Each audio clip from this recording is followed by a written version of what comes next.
কক্সবাজারে নেওয়া হলো আইসিসি চ্যাম্পিয়ন্স ট্রফি। ক্রিকেট ভক্তদের জন্য যা প্রদর্শন করা হচ্ছে এ নিয়ে বিস্তারিত জানাতে আমাদের সাথে যোগ দিচ্ছেন আজিম নিহাদ। আজিম,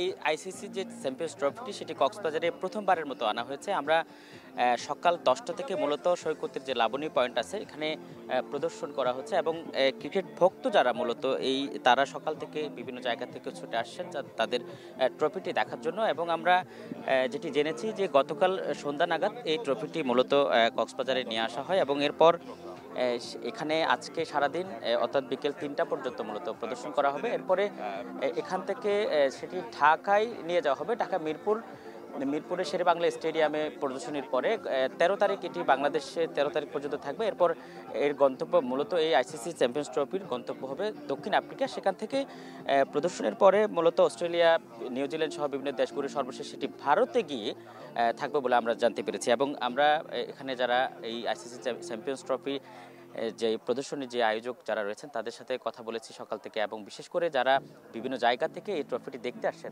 তাদের সাথে কথা বলেছি। তারা বিভিন্ন জায়গা থেকে আসছেন কারণ প্রথমবারের মতো এটি সৈকতে প্রদর্শন করা হচ্ছে। এটি ঘিরে মানুষের মধ্যে যে উচ্ছ্বাস এবং বিশেষ করে ক্রিকেট ভক্ত যারা তাদের মধ্যে যে উচ্ছ্বাস দেখতে পেয়েছি এটি আসলে অকল্পনীয়। তারা বলছেন যে প্রতিবার যেন এই ধরনের আয়োজন করা হয়, এতে করে কক্সবাজারটা সারা পৃথিবীর কাছে অন্যভাবে উপস্থাপন হবে। এই ছিল এখান থেকে আমার কাছে সর্বশেষ। ক্রিকেট ভক্তদের প্রদর্শনের জন্য কক্সবাজারে নেওয়া হয়েছে আইসিসি চ্যাম্পিয়ন্স ট্রফি। সেই বিষয়ে বিস্তারিত জানাচ্ছিলেন সহকর্মী আজিম নিহাদ। বছর শেষের খুশি নগদে হবে বেশি। নগদ পেমেন্টে নির্দিষ্ট ক্যাটাগরির কেনাকাটায় 300 টাকা পর্যন্ত ক্যাশব্যাক।